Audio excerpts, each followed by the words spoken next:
Welcome, everybody. It is day 21 of the International Great Black Read Aloud Day 2022. Day 21 is the overcoming of addiction.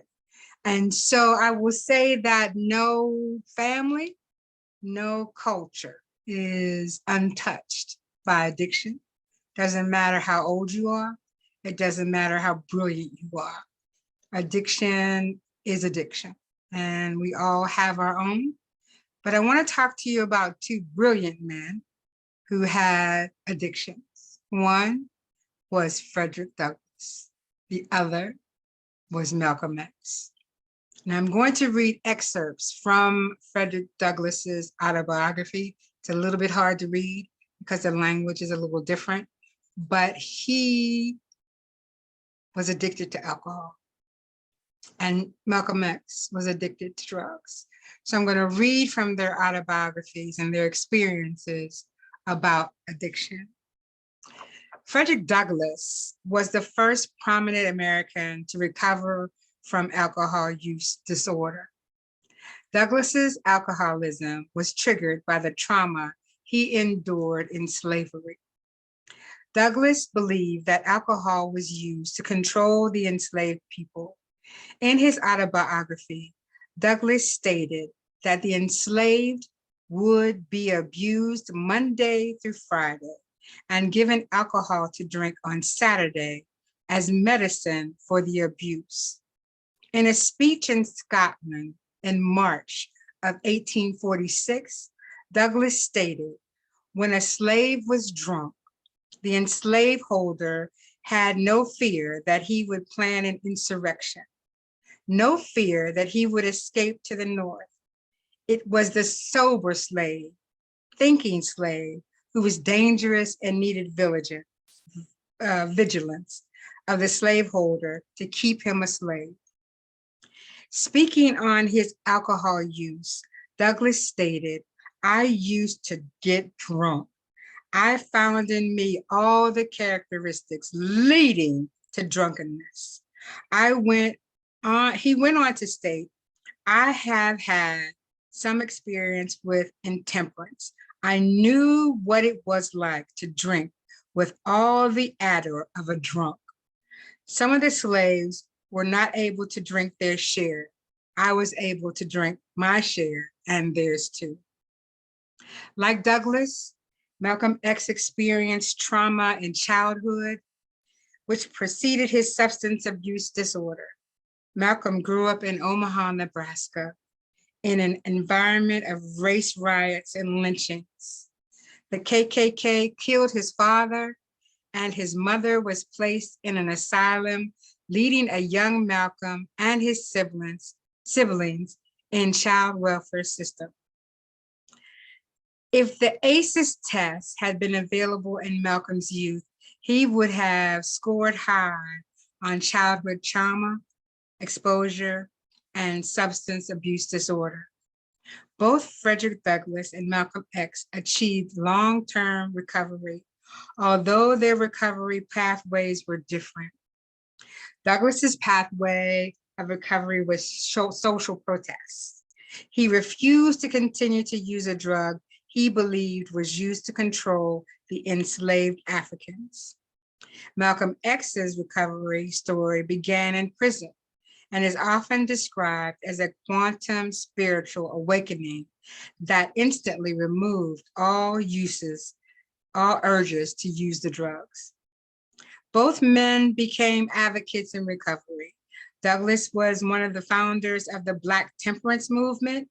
Malcolm fought for civil rights and started a program called Fishing for the Dead. This program aims to help incarcerated African Americans with recovery and employment and avoid future incarcerations. The recovery legacies of Frederick Douglass and Malcolm X offer 3 lessons. Addiction professionals who work with African Americans for substance abuse disorder need to be trauma specialized. Like Douglass and Malcolm, many African Americans with substance abuse disorder have legacies of historical and current trauma that include slavery, lynchings, mass incarceration, police brutality, high unemployment, and community violence. Advocacy can be a liberating force for African Americans in recovery. There is a famous 12-step slogan: to keep it, you've got to give it away. In other words, one can maintain recovery by helping others. Malcolm X and Frederick Douglass were advocates for African Americans in their recovery. Therefore, one question you have to ask an African American client is, how can the African American community benefit from your recovery? It is important to honor multiple recovery pathways for African Americans. Neither Douglass nor Malcolm X initiated recovery through the treatment facilities that we have today. While many African Americans initiate recovery through traditional treatment centers, the 12-step program seems to be the one that works the best. What is it? It's faith-based. It's medication. It's solo recovery. That means you have to do it within yourself, by yourself. It's dual recovery, program and you. Rites of passage. That means for every step you take, you get not a big reward, but a small reward for making those steps and then return to the neighborhood, the culture that you have spent your life with, or decide to move away from that culture in order to make sure that your recovery is complete. Or you can stay in the culture that you're in and help others to become sufficient in their recovery. And I think that it said the most famous 12-step slogan: to keep it, you got to give it away. So on day 21 of the International Black Read Aloud Day 2022, overcoming addiction just tells me that addiction can affect anyone, anyone's family. It doesn't matter how brilliant you are. It doesn't matter how underserved or how underserviced you are. Addiction attacks all of us, and it'll take all of us, a community, a village, to help those in recovery. So thank you for joining us on the International Great Black Read Aloud Day, Day 21, Overcoming Recovery.